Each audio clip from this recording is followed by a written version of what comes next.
తిరిగి BCN news కి స్వాగతం. పశ్చిమ గోదావరి జిల్లా తాడేపల్లిగూడెం టీడీపీ కార్యాలయంలో నియోజకవర్గ ఇన్ఛార్జ్ భవన నిర్మాణ కార్మికుల సంక్షేమ బోర్డు చైర్మన్ వలవల బాబ్జీ ఆధ్వర్యంలో ప్రజా సమస్యల పరిష్కార వేదిక కార్యక్రమాన్ని నిర్వహించారు. ఈ సందర్భంగా నియోజకవర్గ ప్రజలు, కార్యకర్తల నుండి వినతులు, ఫిర్యాదులు, అభ్యర్థనలు స్వీకరించారు. సమస్యల పరిష్కారం కోసం సంబంధిత అధికారులతో మాట్లాడి చర్యలు తీసుకున్నారు. ఈ కార్యక్రమంలో ఆకాశపు స్వామి, జిల్లా తెలుగు రైతు అధ్యక్షుడు పాతూరు రాంప్రసాద్ చౌదరి, కిలపర్తి వెంకట్రావు, దాట్ల జగన్నాథరాజు, ముత్యాల శ్రీనివాస్, ఏరుబండి సతీష్, తెలుగుదేశం పార్టీ నాయకులు, కార్యకర్తలు పాల్గొన్నారు. చాలా మంది అనేక ఇబ్బందులతోటి ఈ కార్యక్రమానికి రావడం జరిగింది. ఇంచుమించుగా అన్ని అర్హతలు ఉండి పెన్షన్లు పొందలేని పరిస్థితిలో చాలా మంది రావడం జరిగింది. వాళ్ళందరినీ కూడా మరి ఆయా సంబంధిత ఆఫీసర్లతో మాట్లాడి ఆ అప్లికేషన్లు అన్నీ కూడా వాళ్ళకి ఫార్వర్డ్ చేయడం జరుగుతుంది. ఇల్లు కట్టుకోవడానికి కొంతమంది, మరి ఇళ్ల స్థలాల కోసం కొంతమంది, ఇలాగా చాలామంది అప్లికేషన్లు పెట్టడం జరిగింది. అవన్నీ కూడా ఆన్లైన్ చేయడం జరుగుతుంది. పెన్షన్లు అనేవి రాష్ట్ర ప్రభుత్వం ఒకేసారి విడుదల చేసినప్పుడు వీళ్ళందరికీ కూడా ఒకే దఫా కార్యక్రమం జరుగుతుందని చెప్పి తెలియజేస్తా ఉన్నాం. అలాగే ఇళ్ల మంజూరు కానీ, ఇళ్ల స్థలాలు కానీ రాష్ట్ర ప్రభుత్వం ఏ నిమిషానన్నా ఈ కార్యక్రమాన్ని చేపట్టడం జరుగుతుంది. ఆ నిమిషాన వాళ్ళందరినీ కూడా వాళ్ళందరి అప్లికేషన్లు కూడా ఆన్లైన్ అయ్యి ఉంటున్నాయి. ప్రతి వారం కూడా చాలామంది వచ్చి ఈ అప్లికేషన్లు కూడా పెట్టుకున్న పరిస్థితులు ఉన్నాయి. ముఖ్యంగా ఇలాంటి మంచి కార్యక్రమాన్ని మనకే తెలుగుదేశం పార్టీ తరఫున ఈవేళ కూటమి తరఫున ఈ కార్యక్రమాన్ని నిర్వహించవలసిందిగా కోరడం మరి ప్రతి ఒక్కళ్ళకి కూడా మరి ప్రజలకు చేరువయ్యేలాగా నాయకుల్ని, కార్యకర్తల్ని ప్రజలకు చేరువయ్యేలా చేసినందుకు పార్టీ నాయకత్వానికి, చంద్రబాబు నాయుడు గారికి, మిగిలిన నాయకులందరికీ కూడా హృదయపూర్వక కృతజ్ఞతలు తెలియజేసుకుంటూ, ఇలాంటి కార్యక్రమాలు ఇచ్చినప్పుడు మరి ఏదైతే మనం అనుకున్నామో ఆ లక్ష్యం దిశగా మనకు వెళ్ళడానికి కూడా అవకాశం ఉంటుంది. ఎందుకంటే మనం దైనందిన కార్యక్రమాలు ఎన్నో చేస్తూ ఉంటాం, కానీ ఈ చేయడం వల్ల చాలా సాటిస్ఫాక్షన్ కలుగుతుందని చెప్పి ఈ వేదిక నుంచి నేను కడప మేయర్ గా తన ఎదుగుదలను చూడలేక కొంతమంది వ్యక్తులు తనకు వ్యతిరేకంగా బ్యానర్లు వేశారని మేయర్ పాక సురేష్ ఆరోపించారు. తనపై వ్యక్తిగత ద్వేషంతోనే ఇలా చేశారని అన్నారు. పన్నులు అధికంగా పెంచడం వల్లనే తాను ఇంటి పన్ను కట్టలేదని, ముందస్తు నోటీస్ కూడా ఇవ్వకుండా ఎలా పెంచుతారని అధికారులను అడిగినా సమాధానం లేదని అన్నారు. అధికారులు అత్యుత్సాహంతో పన్నులను అధికంగా పెంచి ప్రజలపై భారాన్ని మోపారని విమర్శించారు. మేయర్గా ప్రమాణ స్వీకారం చేసిన వెంటనే ఎవరో అజ్ఞాత వ్యక్తులు కడప సర్కిళ్లలో ఒక ఫ్లెక్సీ ఏర్పాటు చేయడం జరిగింది. దానికి పొద్దున్న నుంచి మీడియా మిత్రులైతేనేమి, అలాగే అందరూ కూడా ఈ ఫ్లెక్సీ కలకలం అని మాట్లాడడం జరుగుతుంది. ఎందుకంటే ఒక సాధారణ కుటుంబం నుంచి పుట్టిన నేను మేయర్గా అత్యున్నత స్థానానికి చేరుకునేటప్పుడు ఎవరో వ్యక్తిగతంగా గిట్టని వారు వాళ్ళ యొక్క ఆక్రోశాన్ని వెలబరచలేక అటువంటి ఫ్లెక్సీలు ఏర్పాటు చేసుకోవడం జరిగిందని చెప్పేసి నేను అనుకుంటున్నాను. నేను నిన్న ప్రమాణ స్వీకారం చేస్తానే ఎవరు కూడా పార్టీలు కానీ లేకపోతే ఎవరన్నా అసమ్మతులు కానీ వెంటనే ఏర్పాటు చేసే పరిస్థితి ఉండదు. ఎవరైతే నా మీద వ్యక్తిగత కక్ష ఉంటుందో వాళ్ళు మాత్రమే ఏర్పాటు చేసి ఉంటారని నేను ఆలోచిస్తున్నాను. అటువంటి వారికి కూడా నేను ఇచ్చే సలహా ఒకటే, అటువంటి వ్యక్తిగత ఆరోపణలు మీ పర్సనల్ అజెండాలను పెట్టుకొని వేసి అనవసరమైన టైం వేస్ట్ చేయకుండా నాకున్నటువంటి ఈ 3 నెలల కాలంలో ఈ ప్రజా సమస్యల మీద అయితేనేమి, నగరపాలక సంస్థ యొక్క అభివృద్ధి కోసం మీరు సలహాలు, సూచనలు ఇస్తే తప్పకుండా దాన్ని నేను పాటించే అవకాశం ఉంటుంది. ఎందుకంటే దీని మీద వివరణ ఇవ్వకుండా అదేదో నా మీద వచ్చిన ఆరోపణ నిజమవుతుందన్న ఉద్దేశంతో దీని మీద ఇస్తున్నాం తప్ప రాబో కాలంలో ఇటువంటి అసంబద్ధ వాళ్ళకు ఇచ్చే పరిస్థితి ఉండదని చెప్పేసి వాళ్ళకి ఎవరైతే వేశారో వాళ్ళకి నేను తెలియజేసుకుంటున్నాను. ముఖ్యంగా నేను మేయర్గా అయిన 3 నెలల్లో, ఈ 3 నెలల కాలంలో ఎటువంటి అభివృద్ధి కార్యక్రమాలు చేపట్టాలి, లేదా ఈ ప్రజా సమస్యల మీద ఏమన్నా ఉన్నటువంటి ఆ సమస్యలను ఏ విధంగా తీర్చాలి అన్న దాని మీద ఎవరైనా సలహాలు, సూచనలు ఇచ్చి ఈ తక్కువ వ్యవధిలో దాన్ని సద్వినియోగం చేసుకునే టయాన్ని నాకు కేటాయించమని చెప్పేసి నేను వాళ్ళందరికీ కూడా విజ్ఞప్తి చేసుకుంటున్నాను. ఎందుకంటే అధికార పార్టీ, ప్రతిపక్ష పార్టీ, వామపక్ష పార్టీలు, అలాగే పత్రికా విలేకరులు అందరికీ కూడా ఈ నా ఉన్న కొద్ది వ్యవధిలో నా యొక్క ముద్ర నేను వేసుకోవాలన్న ఉద్దేశంతో నేను ఈ చైర్లో కూర్చున్న తప్పనిచ్చి వ్యక్తిగత దానికి పోయే పరిస్థితి ఉండదని చెప్పేసి కూడా మరొకసారి నేను మీ అందరి మూలంగా వాళ్ళకి తెలియజేసే కార్యక్రమం. తిరుపతి జిల్లా గూడూరు పట్టణంలోని DRW మహిళా కళాశాలలో రోటరీ యాక్ట్ క్లబ్ ఆధ్వర్యంలో నెల్లూరు మెడికోవర్ హాస్పిటల్ సహకారంతో క్యాన్సర్ పరీక్షల వైద్య శిబిరాన్ని ఏర్పాటు చేశారు. నెల్లూరు మెడికవర్ హాస్పిటల్ వైద్యులు doctor Haripriya, doctor Bala Kasim cancer పరీక్షలు నిర్వహించారు. ఈ సందర్భంగా డాక్టర్ రోహిణి మాట్లాడుతూ ఇటీవల మహిళల్లో కూడా ఎక్కువగా క్యాన్సర్ వ్యాధి వస్తుందని, ఆహారపు అలవాట్లలో మార్పు రావడమే దీనికి కారణమని అన్నారు.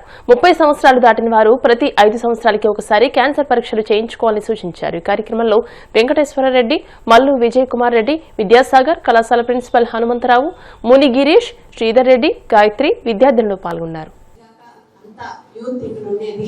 ఫ్యూచర్ అంతా మీ చేతుల్లోనే ఉంది కాబట్టి మేడం వాళ్ళని చాలా బాగా చెప్పారు.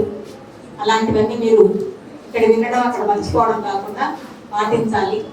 మెయిన్గా వాళ్ళు చెప్పేది ఫుడ్ హ్యాబిట్స్. ఇప్పుడంతా ఫోన్ చేస్తే నిమిషంలో 10 నిమిషాల్లో వచ్చేస్తుంది. బ్లింకిట్ అంటారు, కడుపు తెచ్చే లోపల ఇంటికి ఫుడ్ వచ్చేస్తుంది. అలాంటివన్నీ ముఖ్యంగా అవాయిడ్ చేయడం చాలా అవసరము. ఇక్కడ మన DRW హాస్టల్లో ఎంతో బాగా హెల్తీ ఫుడ్ అంతా బాగా పెడుతున్నారు మీకు. మీరు అన్ని మంచి ఏమై అక్కడ నవ్వుతున్నారు. నిజంగా పప్పు తింటే స్ట్రెంతే కదా, ప్రోటీన్ కావాలి కదా మన బాడీకి. మన సార్ వాళ్ళు చెప్పినట్టయితే మన వాళ్ళు బ్యాలెన్స్డ్ ఫుడ్, ప్రోటీన్ ఎంత కావాలి, కార్బోహైడ్రేట్ ఎంత కావాలి, ఫ్యాట్ ఎంత కావాలి అనేది బ్యాలెన్స్డ్ ఫుడ్ లాగా వాళ్ళు ప్లాన్ చేసి మనకు ఫుడ్ పెడుతున్నారు. కాబట్టి మీరందరూ కూడా మంచి అలవాట్లతో ఫ్యూచర్ జనరేషన్ అంతా మీదే. ఇప్పటి వరకు అయిపోయింది కానీ మీకు తెలిసిన వాళ్ళందరికీ కూడా ఈరోజు మేడం వాళ్ళు చెప్పిందంతా ఎక్స్ప్లెయిన్ చేసి వీలైనంత వరకు మన సమాజంలో క్యాన్సర్ రాకుండా ప్రివెంట్ చేసేదానికి ఏమేమి జాగ్రత్తలు తీసుకోవాలో అవన్నీ కూడా తెలుసుకొని, కానీ అందరికీ తెలుసు కానీ చాలా మంది పాటించడం లేదు. అదే బాధాకరమైన విషయం. తెలియదు ఎవరికి లేదు. జంక్ ఫుడ్ తింటే మంచిది కాదని ప్రతి ఒక్కరికి తెలుసు. అయినా కూడా మాకేం చేస్తుంది అనుకుంటాను ఇప్పట్లో.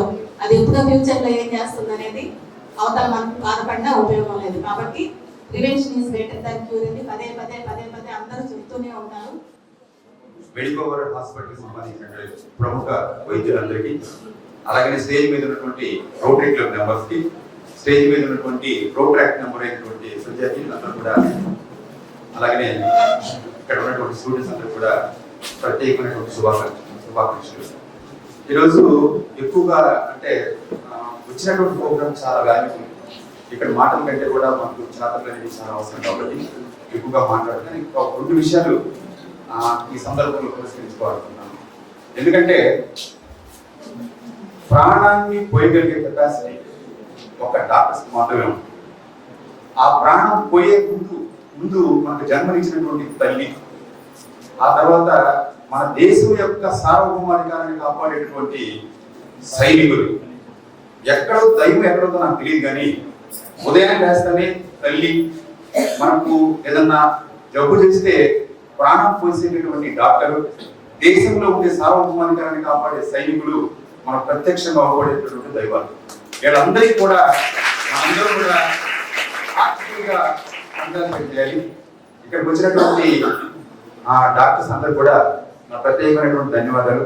ఎందుకంటే ఈ టైం అనేది చాలా కరెంట్గా వస్తుంది, మిగతా కార్యక్రమం ఉండగా ఉండదు. అలాగనే ఇక్కడ నేను ఎప్పుడు చూడలేదు విద్యాసాగర్ సార్ అంటే నేను ఎప్పుడు ఏ విభాగం మ్యాచ్ అయినా వేదిక ఎక్కడైనా 14 ఏళ్ల చిచ్చర పిడుగు వైభవ్ సూర్యవంశీ విధ్వంసానికి ఎదురు లేకుండా పోతుంది. తాజాగా అండర్-19 ఆసియా కప్ ఆరంభ మ్యాచ్ లో తన బ్యాట్ పదునెంటో యుఏఈ బౌలర్లకు రుచి చూపించాడు. 95 బంతుల్లోనే 9 ఫోర్లు 14 సిక్సర్లతో చెలరేగిన వైభవ్ 171 పరుగులతో అదుర్సనిపించాడు.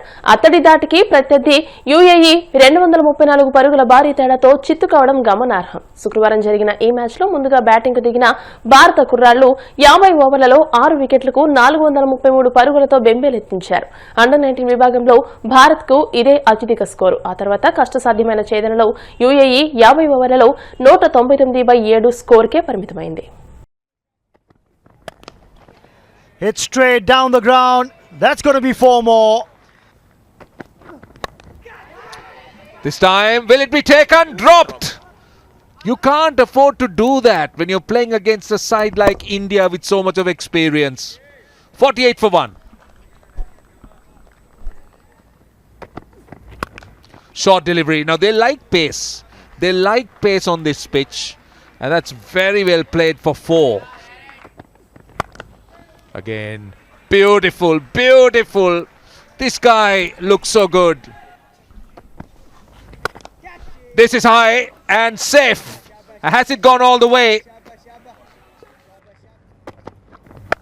This is Suryavanshi. Now, where is it coming? Well, what a partnership this, worth 206 of just 146 deliveries. Now, most sixes in an innings in the Under-19 Asia Cup 2025. Is it 12? This is the all-time record. When you talk about Vaibhav Suryavanshi, I think is born to break records. It's a mammoth 433 for the loss of 6 wickets. Yes, Vaibhav Suryavanshi stole the show, but it was a contribution, and a handy contribution at that, by every single batter that followed. వార్తలు ముగించే ముందు ముఖ్యాంశాలు మరోసారి. ఉత్తరాంధ్ర ప్రాజెక్టులపై CM Chandrababu aerial survey, helicopter ద్వారా నిర్మాణ పనుల పురోగతి పరిశీలన, భోగపురం ఎయిర్పోర్ట్, జాతీయ రహదారి పనులపై ఆరా.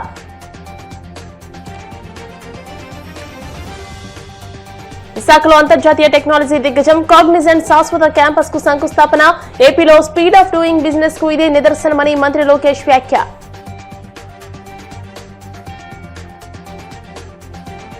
కూటమి నేతలు బలముందని చెప్పుకుంటూనే కార్పొరేటర్ల కుటుంబాలను వేధిస్తున్నారు, మాజీ మంత్రి అనిల్ కుమార్ యాదవ్ విమర్శలు.